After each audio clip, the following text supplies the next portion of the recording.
Hey guys, welcome back to The Difference. We've got the latest update for you on the terrible disaster that's happening there in the state of California. Judge Jeanine, in this video clip I'm going to show you, exposes California's wildfire failures. She says, quote, "This was a predicted disaster." Check it out. Fox News Alert Los Angeles hit with new wind warnings, gusts up to 70 miles per hour that could spark explosive fire growth. As the area continues to battle 3 major wildfires that have been raging across Southern California. So far, 24 people are dead and countless structures have been burned down. The big fear right now is that the return of the fierce winds will make matters even worse for firefighters who are trying to put out those flames, with forecasters posting a particularly dangerous situation. Red flag warning through Wednesday. And this comes as city and state leaders face more scrutiny for how they are handling the crisis. California Governor Gavin Newsom, he is getting accused of playing semantics after he dodged blame for an LA County-run reservoir was drained at the time of the fires. Wow. Reservoirs are completely full. The state reservoirs here in Southern California, that mis and disinformation, I don't think advantages or aids any of us. You know, though, from reporting here locally that that one reservoir that serves the Palisades was not full. It was not a state system reservoir, which the president-elect was referring to as it relates to the Delta and somehow connecting the Delta smelt to this fire, which is inexcusable because it's inaccurate, also incomprehensible to anyone that understands water policy in the state. Newsom also spending a lot of time attacking Donald Trump while inviting the president-elect to tour the devastation. I've been pretty expressive about that in context of someone threatening our first responders in terms of supporting the immediacy of their needs. That's what you take it as, that President-elect Trump is threatening the first responders here. Well, I mean, it's what he said. He said, I'm not going to support the firefighting efforts. I'm not going to support the state of California as it relates to its emergency management. He made this pretty clear during the election, unless they do my bidding. And while Governor Newsom accuses the president-elect of politicizing the wildfires, he's facing the same criticism himself after appearing on the left-wing Pod Save America podcast to say this. That's your favorite? I'm the governor of California. I want to know the answer. I've got that question. I can't tell you about how many people, what happened. My own team saying what happened. And I want to get the answers. And I'll be candid with you, I wasn't getting straight answers. Yeah. I watched the press conference. I met with some of those leaders. We had my team start talking to local leaders saying what's going on. So this continues, and we are hoping for the best. But, Judge, these winds, the forecast is really bad, and they're going to pick up overnight. Yeah. Well, first of all, let me say it's good to be back. I'm thrilled to be back with all of you. I missed you last week. Around the table, all of you. First of all, my thoughts and my condolences to the people in California. It's the first time I've spoken about this. They've suffered unimaginable loss, and our hearts go out to them. But, you know, I never realized that I lived in a third world country, that I lived in a country where this kind of thing would happen in the United States, and we wouldn't be able to at least fight back as well as we should have been able to fight back. And that's very, very disturbing. This was a predicted disaster, and there were a lot of problems that preceded this. This is about feckless leadership, and I've never been more convinced that Gavin Newsom is nothing more than an empty suit. Just hearing what he said a few seconds ago, you know, that the empty reservoir, well, that wasn't a part of the state system. He certainly is not someone who can accept responsibility. He's looking to place blame on everybody else. He's looking to criticize Donald Trump. You want Donald Trump there? Well, you know, maybe Joe Biden and Kamala should be there, seeing that he's the president and she's the vice president. And the forestry management, I'm sure it's been said here before, has been mismanaged for years in California. I've spoken to many, many people, friends, relatives in California. They're devastated. They can't believe that this would happen. And in the end, what you have is Donald Trump in 2019 trying to get water from Northern California to Southern California, and the environmentalists and people worried about the smelts and all that other stuff prevented that from happening. So right now, I think the most important thing that we can do is provide the mutual assistance, which, as I I understand it, Dana, I'm reading that they're having trouble even coordinating with the people in California, and that, you know, this has to be incredibly disturbing to people who pay some of the highest taxes in the nation, to have empty fire hydrants, an empty reservoir, no water pressure. And, you know, it is just a disaster. And you know how to lose billions for the homeless and all kinds of money for illegals, but you can't manage the forestry and you can't take something that's predictable. Guys, and I got to stop it right there for a second. Stay tuned because this gets a lot more interesting. But I just can't deal with the level of leadership that we have in California. I mean, talk about failure upon failure upon failure, mismanagement. California's, I mean, look, this is crazy. California officials ignored these expert warnings on wildfire prevention for years. Don't miss that, guys, that this was 100% preventable. But instead, there was a political agenda that took precedence over practical forest management. It's insane to me that they were throwing their money away on their political agendas, on their political ideologies on the left wing, instead of preventing a disaster like this. They knew where they were, that this was a dry area. They knew there was such thing as Santa Ana winds. They knew that this was a fire hazard. But instead, these preventable disasters, they're becoming annual occurrences due to inaction from the government. And guys, I just want to say thanks for watching the video so far. Don't forget to leave a like. It helps out the YouTube algorithm. Okay, check out the rest of this clip here. And the question now is whether Americans in other states should be paying the bill for their policy, which really ignored the fundamental prevention efforts. Especially if those policies aren't going to change. Right. Right. Jessica, let's get your take today. Well, echoing the judge's sentiments, not only happy to have you back here at work, but for everyone out in California, my sister, they left for a couple days. They're now back in their home and hopefully can stay there. I'm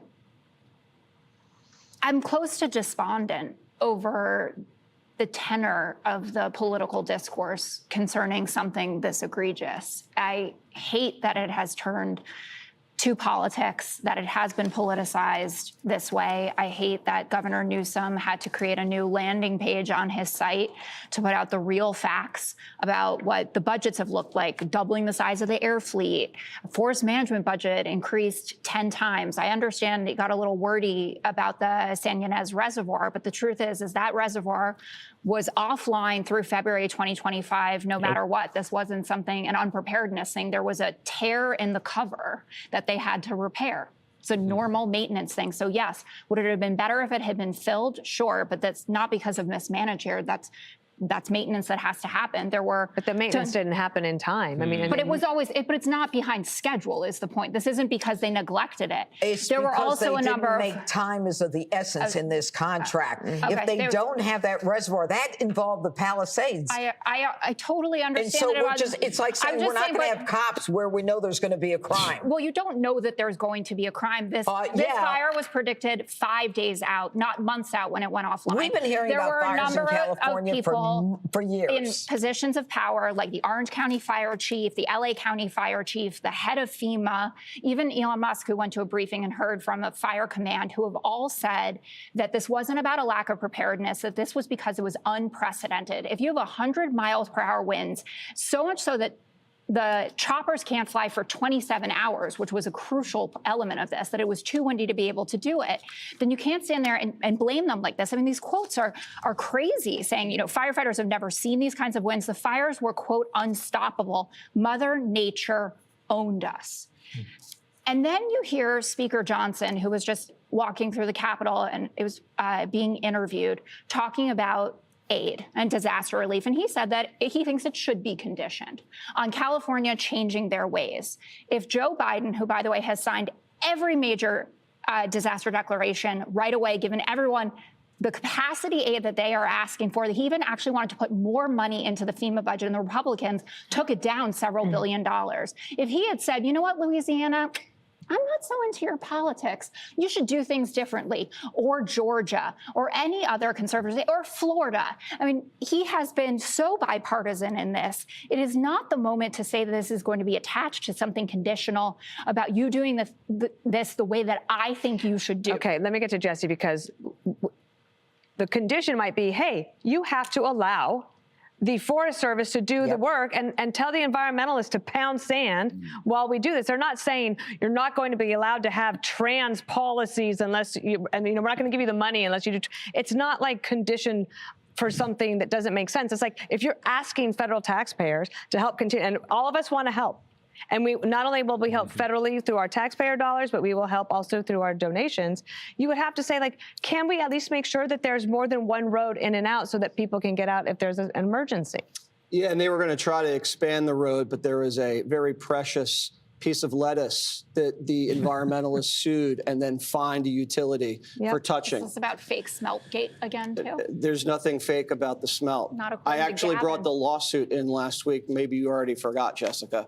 And are you going to come on TV and say that California was well prepared and couldn't have done anything better? And this fire, no one could have put it out? Are you really going to tell people watching right now in California, the Democrats, the liberals, all the Hollywood stars that are livid at Bass and Newsom, that everything was perfect and they got this thing right?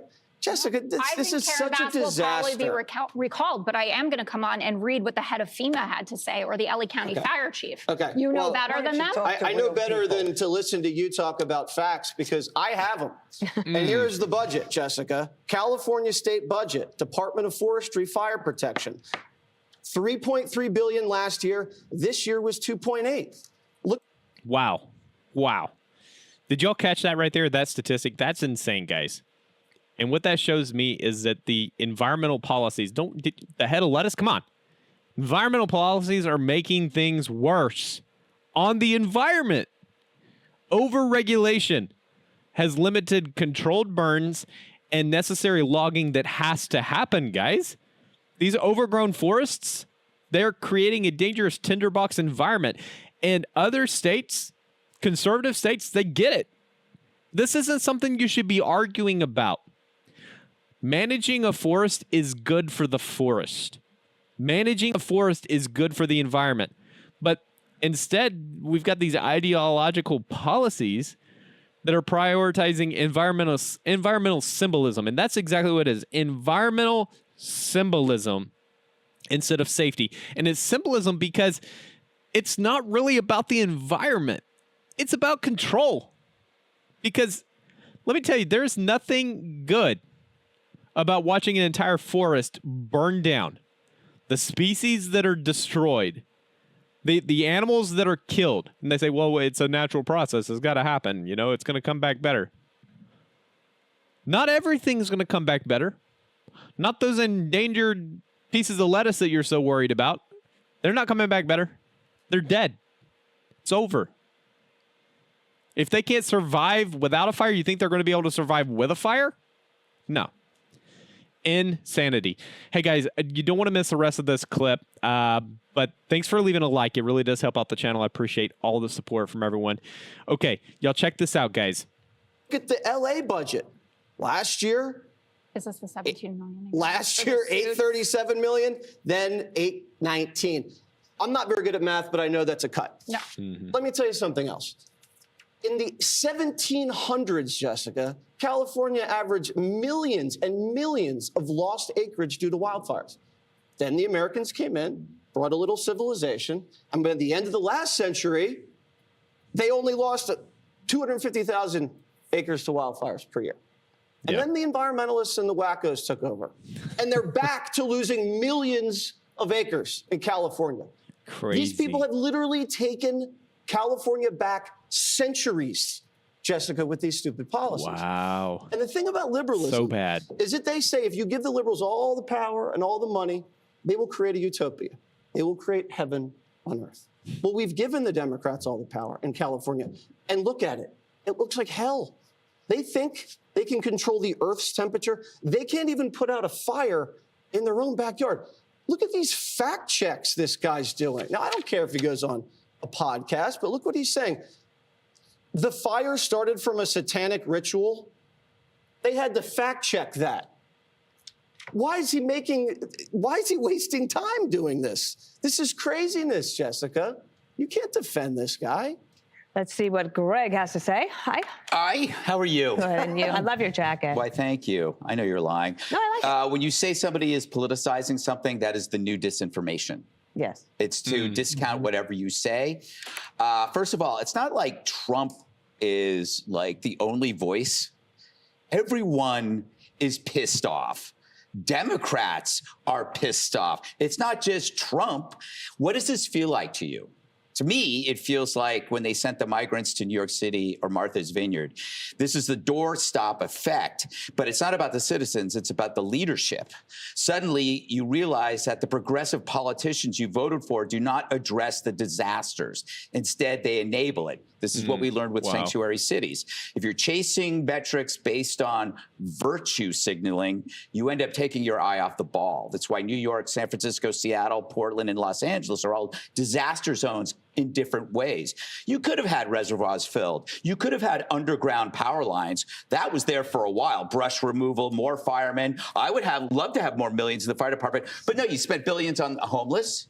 You spent billions on illegals because that was the virtue signal. Newsom's argument that this is being politicized by Trump is a sham because Trump had said all these things before this happened. He is a builder. So was Rick Caruso, a builder. This is what they talked about. They didn't see Democrats. They saw incompetence. Why else would Trump point it out? He's not interested in helping Democrats. He just wants the thing fixed. That's how he is. Clear the brush, cut down the trees. A similar fire like this took place 8 years ago, and they learned nothing. Nothing. They focused on the virtue signaling instead. Billions in aid for things that make you feel good but do nothing. That left California vulnerable. If there's one thing you got to teach kids before they turn into Democrats, it's a basic economic term called opportunity cost. If you shunt billions towards effort A, effort B doesn't get it, especially in a finite pie. You can't always rely on the rich to keep enlarging the pie. Wow. The real blind spot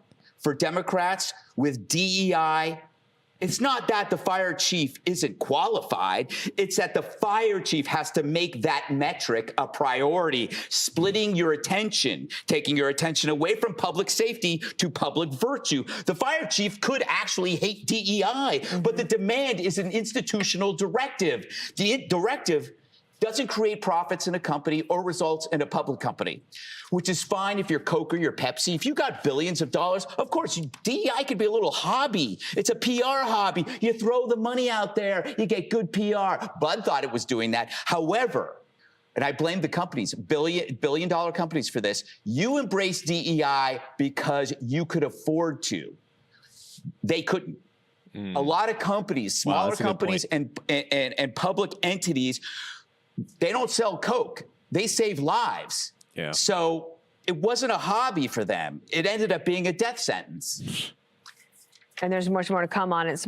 So we will stay on top of it. And as I mentioned at the top, these winds are expected to pick up overnight. But coming out of Gavin's mouth. Click here.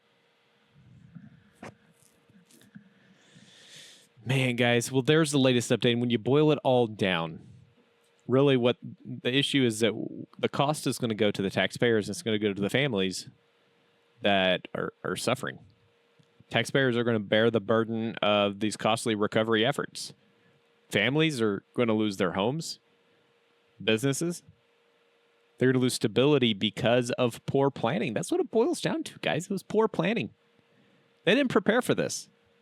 Instead, they took state resources and they misallocated them to long-term green initiatives while the immediate dangers that are right there in front of your face are ignored. And that's exactly what they did, guys. They ignored the threat. 100% they ignored it. It was there. They knew about it. You cannot tell me that they didn't foresee this disaster. I mean, all of the things were lined up. Everything was lined up. But instead, they're focusing on the most unimportant issues and their completely wacky, insane, leftist ideology. It's ridiculous. Absolutely ridiculous. Guys, let me know down in the comments. Put a poll down there. Who do you think is the most responsible for California's wildfire crisis? Is it the state officials and poor leadership? Is it the strict environmental regulations? Is it the lack of federal support? Is it climate change factors? Or maybe it's a combination of all the above. Let me know what you think down in the comments, guys. Be sure you leave your comment. Let me know. I'm going to read all the comments and I'll respond, guys. Okay, I appreciate everyone for watching all the way to the end. Y'all are the real ones, the MVPs, guys. Don't forget to leave a like. It really helps out the channel. And subscribe. Subscribe for more videos like this, guys. I bring you the latest updates from a conservative viewpoint, guys. We've got to get the truth out there. All right, y'all have a great one. I'll see you tomorrow with another video. Peace.